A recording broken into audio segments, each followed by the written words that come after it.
Alors, on va parler de l'UFC 265 et en l'absence de Faber qui a fermé son téléphone pendant son voyage de pêche, j'ai le plaisir de recevoir pour parler justement de cette carte-là de l'UFC 265, Maxime Carabine. Salut Maxime, comment ça va? Salut Étienne, super bien toi aussi? Yes, ça va très bien. Je suis vraiment content que tu aies accepté de venir faire le petit review de la carte. Bon, UFC 265, Cyril Gane contre Derrick Lewis pour le titre intérimaire des poids lourds de l'UFC. Victoire assez convaincante de Cyril Gane, qui est maintenant justement le champion par intérim. En fait, je te pose la question comme ça, là, comment tu as vu ce combat-là, puis est-ce que, voilà, comment tu as vu cet affrontement-là? Là? L'affrontement en tant que tel, ça a été une domination totale de Cyril Gane, comme tu l'as dit. J'ai vraiment adoré ça parce que moi aussi, j'étais un peu du côté que je trouvais Cyril Gane, il prenait ça relax, il allait jamais pour le finish et tout. Puis finalement, là, il nous a gâtés au troisième round, il est allé rapidement. Je pense que je donne le crédit un peu à Fernand Lopez aussi, parce qu'après le combat, Cyril Gane il a dit que c'est son coach qui l'avait vraiment poussé au finish, que tu l'entendais crier à travers la cage, parce que sinon, Cyril, il aurait attendu encore un petit peu plus longtemps. Fait que je suis bien content. C'est malheureux pour Derrick Lewis. Je pense qu'il aurait pu donner un meilleur spectacle que ça. Un bien meilleur spectacle que ça même, mais la pression était vraiment sur ses épaules. Le pauvre petit gars, il s'en est trop mis ses épaules. Tu sais, je trouvais ça intéressant. Là, j'ai entendu d'autres combattants dire ça cette semaine. Je pense que c'est Dominic Cruz pendant le combat. C'est peut-être pas Dominic Cruz, je me trompe, mais c'est un autre. En tout cas, il disait que Derrick Lewis avait vraiment mis beaucoup d'efforts sur ce camp-là. Tu sais, il avait perdu du poids, il s'entraînait comme un malade. Puis il disait, j'aime pas ça, entendre ça par rapport à Derrick Lewis, parce que d'habitude, lui, il se contente d'aller au fast-food la veille, puis de péter des gueules le lendemain. Là, c'est rare qu'il va se mettre à 100% dans un fight. Fait que ça explique beaucoup la pression qu'il avait sur les épaules. On répète qu'il se battait à Houston, c'est là qu'il devient. C'est un gros fan de sa ville natale. Fait qu'il y avait toute la pression du monde. Les fans voulaient vraiment le voir dégommer Cyril Gane, puis ça n'a pas marché. Les coups significatifs, je pense que ça a fini genre 95 à 18 pour pour c'est fou, Cyril Gane. C'est hallucinant. C'était pas fair. Je suis vraiment content pour Cyril Gane. Écoute, le gars, il s'est pas fait toucher encore en 10 combats pro. Là. C'est impressionnant. Là. Fait que, non, la suite est intéressante. J'ai bien hâte de voir ça. J'ai aimé le combat. Comme je te dis, j'aurais aimé mieux un petit peu plus d'adversité de la part de Derrick Lewis, mais c'était pas sa soirée. Non, non. Comment t'as trouvé Gann au premier round? Là? Moi, je l'ai trouvé vraiment nerveux, vraiment tendu, un petit peu plus qu'à l'habitude. Puis on sait la game de Derrick Lewis, là, on sait ce qu'elle allait faire. Il allait essayer de l'avoir avec sa bonne droite. Je l'ai trouvé justement vraiment sur les nerfs, Cyril Gann, habituellement, qui est un petit peu plus posé, mais au final, a bien joué le game plan, l'a juste épuisé puis a bûché ses jambes aussi pour faire en sorte qu'il y a comme au milieu du troisième round, il abandonne. Mais comment t'as trouvé Gann surtout au début du combat, je le trouve un peu nerveux. Là. Ouais. Ben, t'as raison de dire que les leg kicks ils ont affecté Derrick Lewis à fond. C'était vraiment une bonne tactique de la part de Cyril Gane. Honnêtement, j'ai pas trop remarqué que Cyril était plus tendu qu'à l'habitude. Peut-être que c'est vraiment juste le power de Derrick Lewis. Il voulait savoir s'il pouvait le filer tôt dans le combat. Fait que on s'entend, là, tu vas prendre tes gardes, tu vas prendre ce relax. C'est normal que tu sois un peu stressé. Puis aussitôt qu'il a vu que Derrick Lewis n'était pas là pantoute, ben, il s'est mis à attaquer les jambes. Ça, il est allé plus haut, il montait à la tête. Fait que non, je pense qu'il y a eu une très bonne approche, Cyril. Fort possible qu'il soit un petit peu stressé, effectivement, au début. C'est un combat de championnat du monde face à une grosse pointure. Mais il a super bien géré ça. Fait que félicitations. Fait que ce qui s'en vient pour Cyril Gann, on le savait, là, je pense que ça allait arriver. Moi, j'avais un target d'ici fin 2022, mais là, on s'enligne pour fin 2021, peut-être début 2022. Cyril Gann contre Francis Ngannou, on l'attend ce combat-là, on est rendu là, en fait. Ngannou est prêt. Là. Il pourrait le faire justement dans quelques mois. Dana White veut le faire rapidement. En fait, tu penses que ça va se faire quand?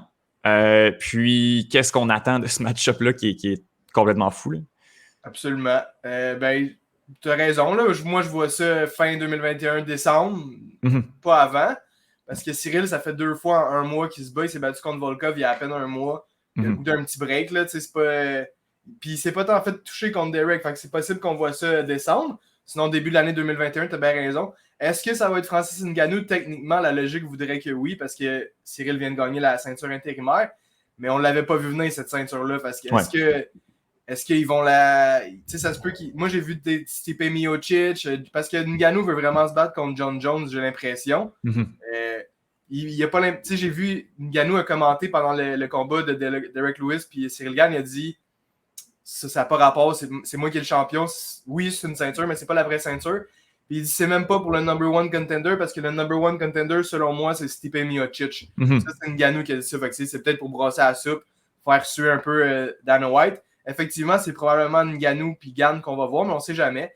Puis comment je vois ce match-up-là, comme je disais sur le iPod Podcast à Greg, je pense que Ngannou a quand même l'avantage, un peu plus d'expérience, frappe fort, genre en forme. Tu sais, Derek Lewis n'est pas nécessairement en forme à la même taille que Cyril Gane.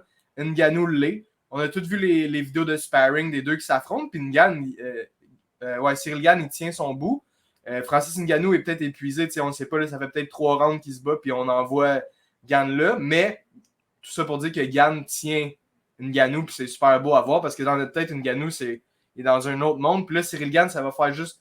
Aujourd'hui, là, ça fait 2 ans qu'il a commencé dans l'UFC. C'est fou, raide. Puis là, on parle de lui qui va affronter Francis Ngannou. Pour dire que Ngannou a aussi eu une sale montée dans l'UFC, mais je pense que Ngannou va battre Cyril Gane, parce qu'il y aura pas...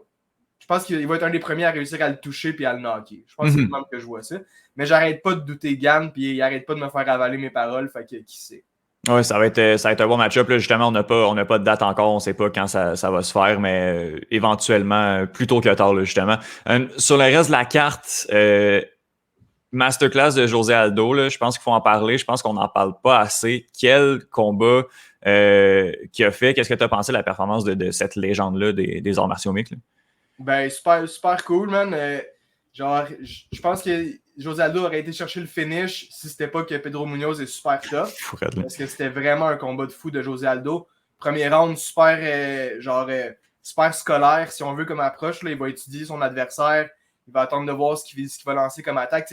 Aldo n'a pas lancé plus que 5 coups dans le premier round. Fait que tu te demandes un peu s'il est là ou s'il n'est pas là. Mais aussitôt que le deuxième round a commencé, c'était magnifique, là. Des combinaisons, les mains super rapides à la José Aldo dans le temps. Il est allé d'une coupe de coups de pied d'un jambe. Moins qu'avant, il y a beaucoup de monde qui pense que José Aldo aurait des problèmes avec ses jambes, aux genoux, ou des trucs comme ça, ce qui serait bien normal après avoir lancé 3 millions de leg kicks pendant sa carrière. Mais c'était franchement une super belle performance. Puis il a vraiment dominé Pedro Munoz. Là. C'était limite un punching bag, Pedro Munoz. Puis c'est pas un tout croche, c'est pas un pied de céleri. Le Munoz, là, on l'a vu dans des solides guerres face à des gros fighters dans les 135 livres. Fait que c'est vraiment impressionnant de la part de José Aldo qui continue de nous surprendre. On dirait qu'il a 6 vies, ce gars-là. Il descend à 135 livres. Il est écœurant. Là, il demande un shot contre TJ Dillashaw. Malheureusement, je pense pas que ça va arriver parce que Dillashaw vient de battre Sandhagen. Fait qu'il va pas reculer pour aller se battre contre Aldo. Là. Lui, c'est le title shot ou rien pour Dillashaw. Mais Aldo, il se met vraiment en bonne position pour aller chercher des money fights, des gros fights, des pay-per-view fights. Fait que non, je suis super content pour lui. Moi, Aldo, je pense que c'est un de mes top 5 favoris de tous les temps. Là, puis de le voir encore à ce niveau-là, être capable de battre des Pedro Munoz, vraiment des durs à cuire. Là, c'est pas justement, tu l'as dit, c'est pas n'importe qui. Pedro Munoz a fait de bonnes guerres. J'ai vraiment aimé ça. Puis, bon, sur le reste de la main card, je veux juste revenir finalement sur Vicente Luque. Là. Moi, je m'y attendais. J'avais prédit un Vicente Luque, peut-être TKO au deuxième round. Par soumission après 3 minutes contre Michael Chiesa. Ça, je l'ai tellement pas vu venir. Puis je pense que personne avait vu cette performance-là de Luque qui est rendu un élite dans la catégorie des welter. Mais man, il est sur 10 victoires de suite. Genre, il a perdu un combat à ses 11 derniers fights. C'était contre Wonderboy. Puis il le tenait, là, c'est juste qu'il y avait une drôle d'approche. Anyway, il a pas complètement dominé Chiesa, mais il a tellement fait ça vite. Mais c'est qu'on sous-estime beaucoup le ground game de Luque parce qu'il aime tellement ça se battre avec ses poings. Il est tellement électrisant, il est tellement excitant, puis il est super bon quand il se bat avec ses poings. Fait que même lui, sûrement qu'il sous-estime son grappling. T'sais. Mais Chiesa, il est arrivé, ils ont échangé un peu debout. Luque a overextend une shot, Chiesa l'a mis à terre. Puis moi, personnellement, Chiesa, son grappling, il est très haut dans ma hiérarchie de grappling de l'UFC. Fait que je pensais que c'était fini. Direct là, il y avait un gros neck crank sur Luque. Luque a pris son temps, il a renversé ça. J'ai jamais vu ça. Là. Rapidement de même, il a clenché le Darkstroke, puis après 10 secondes, la tête à Chiesa allait sauter tellement il était rendu mauve. Pas eu le choix de taper. Victoire du Brésilien. Il n'a pas mangé une shot pendant le fight. Écoute, Luque, c'est un vrai de vrai. Là, puis, tu sais, je considère pas qu'il y a une intelligence de combat incroyable. Non, Moi, quand je l'ai vu sortir le Darce, il y avait l'occasion de revenir debout avec Kessa, puis techniquement, c'est sûr que Luque va outstrike Kessa. Fait que je comprenais pas trop le move, puis ben, finalement, comme tu l'as dit, 10 secondes après, Kessa est en train de taper, fait que visiblement, il a fait le bon move, mais je m'attendais tellement pas à ça, puis ouais, grosse performance. Pour Luque, là, bon, je pense pas qu'on est au title shot. Là. Je pense qu'on est peut-être à 1 ou 2 combats de là. Moi, je savais pas que Gilbert Burns était son partner d'entraînement, puis j'étais en train de me dire justement que ce serait peut-être un bon match-up. C'est pas la première fois que Burns affronterait un partenaire d'entraînement. Est-ce que tu penses que c'est le match-up? On met qui devant Luque maintenant pour y ouvrir la voie vers le title shot? Là? Ben moi, c'est définitivement ce fight-là que je ferais contre Burns, mais ils sont pas juste des partenaires d'entraînement, c'est des meilleurs chummies, puis ils n'arrêtent pas de dire qu'ils veulent pas se battre. Moi, je trouve ça... Je respecte leur décision là-dessus, mais rendu là, les chums, vous êtes dans l'élite de l'élite, dans la même division, vous voulez vous battre pour la belt, ils n'auront pas le choix à un moment donné, à mon avis. Ça se peut qu'ils réussissent à le contourner, mais il y en a un des deux qui n'aura pas la belt à cause de ça, parce que d'après moi, là, c'est définitif que Gilbert Burns ou Vicente Luque, un des deux, va être champion éventuellement. Puis je pense que je donne l'avantage à Luque personnellement parce qu'on a vu Burns se faire allumer bien raide par Ousmane. Puis Luque, selon moi, a un meilleur stand-up que Burns. Fait que si on tasse Burns du portrait, ben il y a Edwards, puis il y a Ousmane, puis Covington. Moi, je n'irais pas à un autre que ces gars-là. Ouais, ça va peut-être être Edwards, justement, si on veut contourner, mais comme tu le dis, là, Mané, c'est les deux meilleurs chums sont dans le top 5, là, dans le top 4 même, si tu exclus le champion. Fait il va falloir que ça se fasse, là, éventuellement. S'il voulait faire le fight, là, tu fais ce fight-là, puis le gagnant, c'est garanti que c'est un title shot. Oui, c'est clair. Ah, puis de la manière aussi que Luque sort son monde, c'est fou. Là. Edwards et Luque se sont déjà battus, mais il y a comme 3-4 ans de ça, puis Edwards avait gagné par décision, puis c'était quand même serré. Mais, tu sais, là, Edwards, il a déjà perdu contre Ousmane, tu sais. Mais il arrête pas de vouloir dire, ouais, mais je suis plus le même combattant qu'avant, puis tatata. Ben, Luque peut donc utiliser la même excuse, puis dire, ben, Big, je suis plus le même que j'étais quand tu m'as battu il y a 3 ans, tu sais. Fait que moi, je ferais Edwards, Luque. Tu fais pour les 170 livres, tu fais le championnat entre Ousmane et Covington parce que ça va être un sale fight. Puis après ça, tu joues avec ces 4 gars-là. Oui, en tout cas, à suivre, là, ça peut changer. Ça laisse Burns en dehors, mais si tu veux pas te battre contre ton chummy, Big. Ouais, faut qu'il y en ait un, là. Faut qu'il y en ait un justement dans ce quatuor-là qui soit exclu. T'as-tu autre chose sur cette carte-là? Il y a un bon petit fight entre Raphaël Fiziev, Bobby Green, que j'ai bien aimé. Sinon, rapidement, sur ce fight-là, on est tous. Tout ce que ce fight-là nous annonçait, c'est que Fiziev allait complètement démolir Bobby Green. Fait que moi, c'est de même que je suis rentré dans le fight. J'ai vraiment été, pas déçu, mais tu sais, je suis resté un peu sur mon appétit avec Fiziev, puis Bobby Green m'a complètement mis à terre. J'ai été impressionné par Bobby Green, tu sais. C'est dommage parce que c'est Fiziev, le jeune qui monte, puis c'est Bobby Green, la star. Ben, pas la star, mais tu sais, le bon vet qui est tout le temps. Puis c'est dommage parce que c'est Bobby Green qui m'a le plus impressionné. J'aurais pas donné le fight à Bobby, mais il méritait clairement le 3e round, puis ça aurait peut-être pu être une split decision. Je trouve qu'il s'est fait avoir un peu, mais ils ont eu le 50 000 $. Après le combat, ils se sont serrés dans les bras. C'est rendu 2 meilleurs chummies, man. J'aime tellement ça, voir ça. Là, les deux, t'es vois en arrière. Ils sont comme, yo, yes sir, bro, man. Genre, j'adore ça, man. Fait quoi, c'était une belle carte. On a eu des beaux KO aussi. Mais sinon, en général, on a pas mal fait le tour. Oui. Bon, ce qui s'en vient dans l'UFC, là, c'est comme je te l'ai dit avant de commencer, là, les cartes me découragent, man, ça n'a aucun sens. Cannonier Gastelum, en fait, la semaine prochaine. Le co-main, c'est Guida contre Madsen. Genre, j'adore Clay Guida, mais en co-main, là, jeez. Ben, puis, sinon, un autre fight parce que c'est tout ce qu'on a sur cette carte-là. Là, moi, Alexandre Pantoja contre Brendan Royval, ça va être mental, ça va être vraiment cool. Mais sinon, écoute, il n'y a pas grand-chose à dire. Puis même pour en fait, pour la catégorie des middleweight, Cannonier s'est pas battu depuis octobre 2020. Gastelum est pas sur une super pente non plus. Là. On met ce main event-là, mais un peu comme All Strickland où il n'y a pas tant d'implications que ça. Là. Je suis d'accord avec toi. Les deux gars, ils reviennent de se faire planter par Whittaker. Non. Tu sais, je pense que c'est quand même un bon match-up, tu sais. Mais effectivement, c'est pas le match-up qui veut le plus dire de quoi. Pour vrai, Pantoja Royval, c'est mon fight. Ah ouais, hein? Ouais. 135 livres sont écœurants. Brandon Royval, je l'aime beaucoup. Là. Oui. Il s'est battu contre Brandon Moreno au mois de novembre, avant que Moreno il affronte Figueiredo pour la première fois. Puis Moreno l'avait battu à cause que Royval s'était disloqué l'épaule après le premier round. Mais sinon, là, c'était méga serré, là, ce combat-là. Là. Fait que si Royval est capable de tenir le champion des 125 livres, là, d'après moi, il va passer au travers de Pantoja, puis ça va être un solide fight. Exact. Puis juste avant, Royval avait fait une super guillotine. Là, avait seté une guillotine, je pense, debout contre Cara France dans un bon round. C'était quand même cool. Fait que c'est un combattant que j'aime beaucoup. Puis bon, ne serait-ce pour cette carte-là, là, je vais quand même regarder cette fight-là. Sinon, si on continue un petit peu plus loin, ce match-up-là, par exemple, m'excite beaucoup plus que Cannonier Gastelum. Là. Barboza, Étienne Barboza contre Giga Chikadze, ça ira pas à terre ou presque. Puis ça se finira pas sur 5 rounds, moi, je pense. Ça va se donner des coups de pied en masse. Ah, man, ça va être fou. Genre, mon cœur est 100% avec Étienne Barboza. Giga Chikadze, là, il est fort, tu sais, je dénigre rien. Mais il m'a pas surpris. Là, oui, il a pété Cobb Swanson rapidement à son dernier fight, mais le fight d'avant, il s'est battu contre un nowhere. Là, le gars qui s'est battu sur le premier combat la semaine passée, qui s'est fait rear naked choke. C'était un late minute replacement, mais Chikadze, c'était pas du même calibre. Fait bien hâte de voir ce que Chikadze peut faire contre un vétéran comme Barboza. Je pense que Barboza va l'allumer bien raide, mais on verra bien. Chikadze qui, là, puis j'ai son record devant moi, là, depuis qu'il est dans l'UFC, n'a pas perdu, mais sur ses 6 victoires, 4 décisions puis 2 splits là-dedans.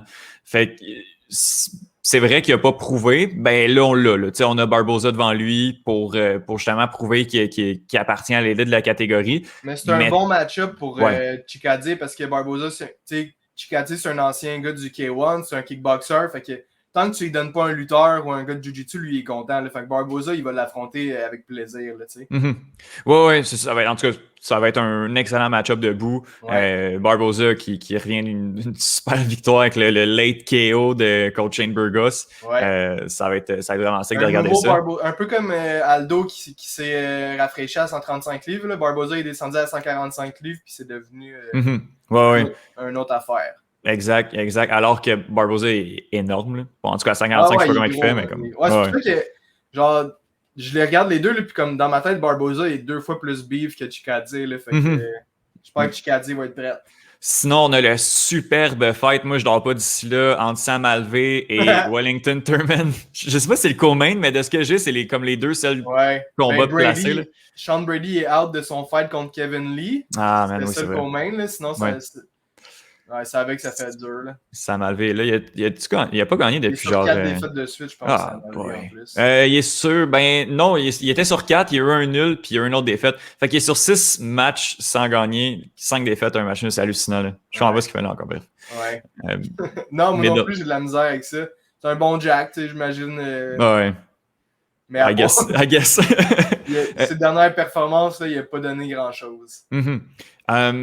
Ça, c'est intéressant. Le 4 septembre, quand même, on n'est pas obligé de revenir sur Bronson Till, mais c'est là que nos deux Québécois vont se battre. En tout cas, théoriquement, ça a l'air compliqué de savoir où est-ce qu'on va faire ça. C'était supposé être, je sais finalement en Europe, là, peut-être à Abu Dhabi, mais là, ils reviennent vraiment.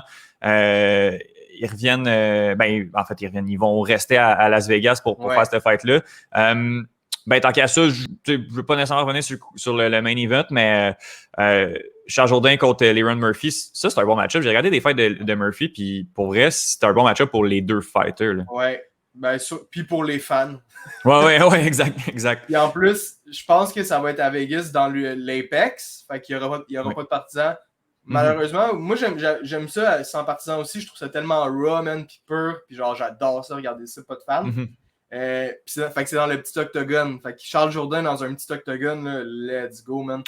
Leron Murphy, c'est un tueur, là, fait que ça va être tout un fight.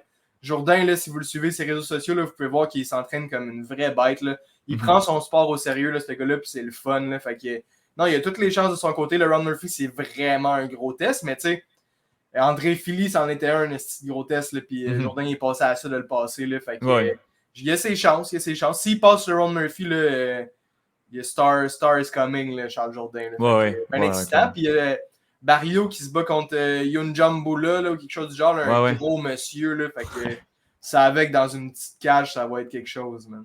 Ouais, ça va être 2 fights. Puis là, plus que je regarde les combats de cette carte-là, plus que elle est intéressante, là, il y a quand même le retour d'Alexander Gustafsson en light heavyweight contre Paul Craig, Ouais. qui a fait une bonne performance aussi.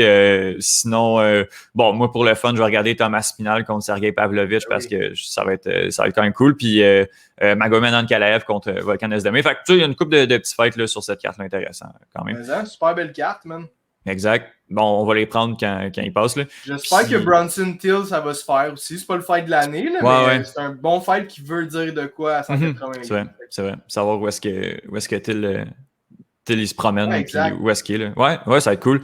Même Bronson, si Bronson réussit à passer Till, là, il commence à avoir un résumé. Là.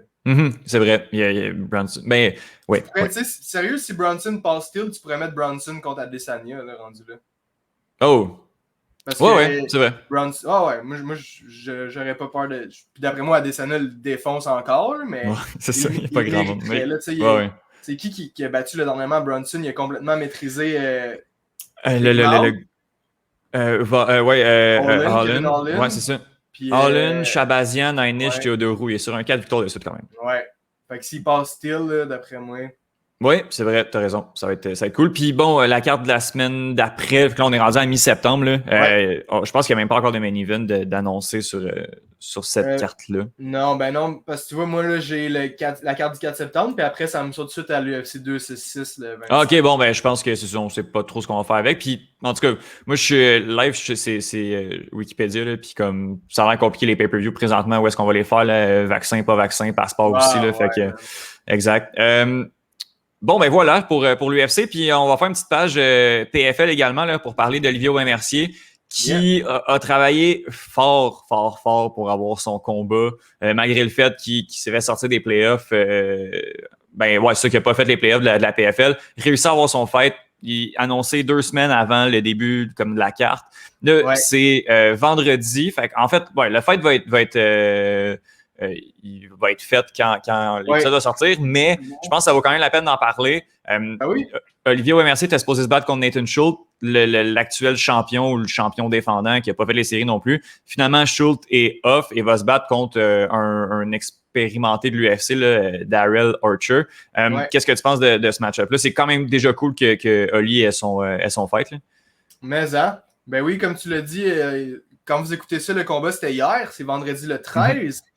Probablement sur RDS, fait que j'invite les gens à regarder les reprises. Oui. Parce que Olivier, comme tu l'as dit, travaille super fort. Il était sur un 2 ans d'absent, il y a eu des blessures, il y a eu bien des affaires qui se sont passées. Fait que bien important de l'encourager, le petit Canadian Gangster. Il a battu Martin Held à son dernier combat.